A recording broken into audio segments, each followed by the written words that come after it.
The relationship with water and its spiritual dimension has woven the identity of cultures throughout history. Water is one of the four legs on which matter is sustained and has been a symbol and link with everything extraterrestrial of the different civilizations. Humans have stored and distributed water for centuries.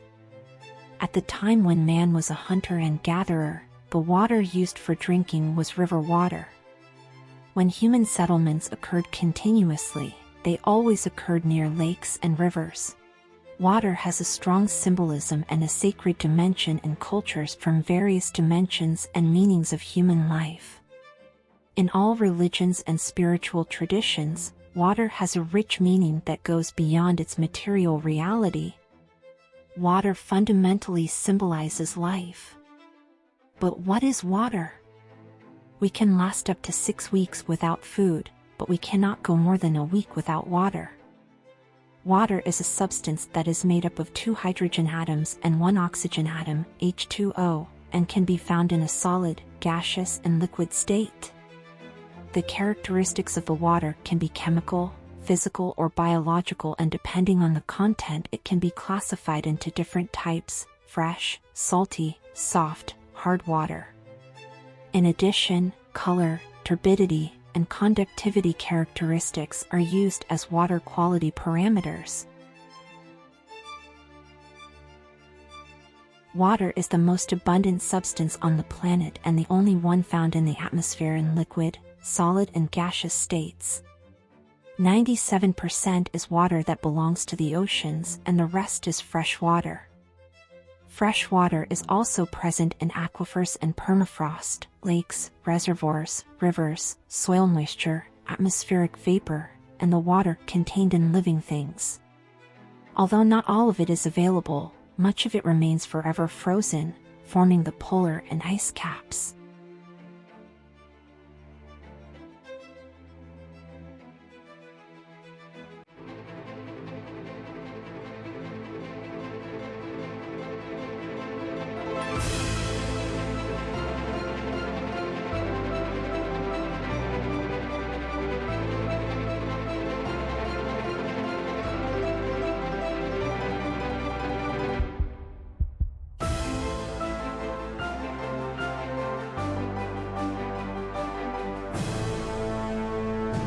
The water cycle is a continuous biochemical process that goes through different states, solid, liquid, and gaseous, and allows the natural processes of the planet to take place. The phases of the cycle are evaporation, condensation, precipitation, infiltration, runoff, underground circulation, melting, and finally solidification. When it is hot in the lakes, oceans, rivers, it causes the water molecules to turn into vapor and rise towards the clouds. This process is known as evaporation. The more they rise, the more they cool down and the steam turns back into water. This process is called condensation. Then the water gathers and forms clouds, and when a good amount of water accumulates in them, their own weight makes them fall as rain. This process is called precipitation. If the atmosphere is very cold, the water falls as snow or hail. If it is warmer, it will fall as raindrops. Plants also evaporate the water that they have absorbed through their roots. After having traveled the plant carrying nutrients, when the water reaches the leaves and the flowers evaporates into the air, this phenomenon is known as transpiration. What is scientifically proven is that forests play an important role. The less trees there are, the less water evaporates, therefore, the probability of rain in that area is less.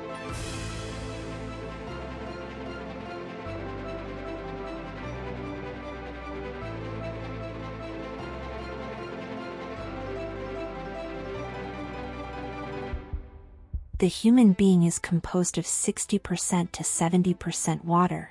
It is distributed evenly throughout our body.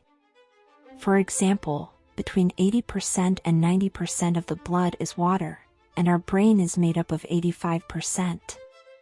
These are just some of the most striking facts about the percentage of water in the human body.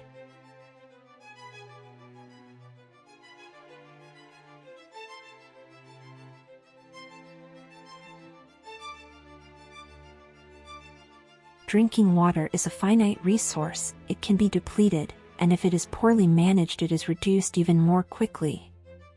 There are two phenomena that lead to water scarcity: the increasing use of freshwater and the depletion of existing freshwater resources. It is important to be aware that water, even if it is drinkable, can carry heavy metals such as mercury, and for our body it is not beneficial at all. It can affect our immune system, leading to autoimmune diseases, cardiovascular and muscular problems, and nerve endings. Hormonal problems in women and in men's sperm. The main reason is industrial and mining pollution. Another source of contamination can be landfills and residual water discharges.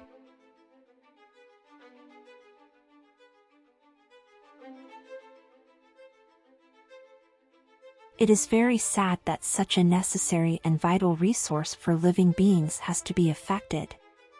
A very good solution that many families have considered is the installation of a water treatment system, filters that remove heavy metals, up to 140 contaminants such as remains of herbicides, pesticides, any particle larger than 0.2 microns. They also remove chlorine, harmful for our food. It allows minerals such as calcium and magnesium to pass through, and they have an ultraviolet light to neutralize viruses, bacteria, and fungi. Unfortunately, these filtering systems are not available to everyone. The most they can do is boil the water, which is the most effective method of eliminating disease-causing microbes including viruses, bacteria, and parasites. But it is very important to know that boiling does not remove chemicals. It is impossible to think about the amount of water that circulates on this planet without thinking about environmental problems. To solve environmental problems, we need to prevent water pollution, which will mean having to raise the levels of water purification. Water circulates through this land unlimitedly and absorbs and dissolves all contaminants. Water is the source of life. If the water is polluted, all creatures in the world are denied existence.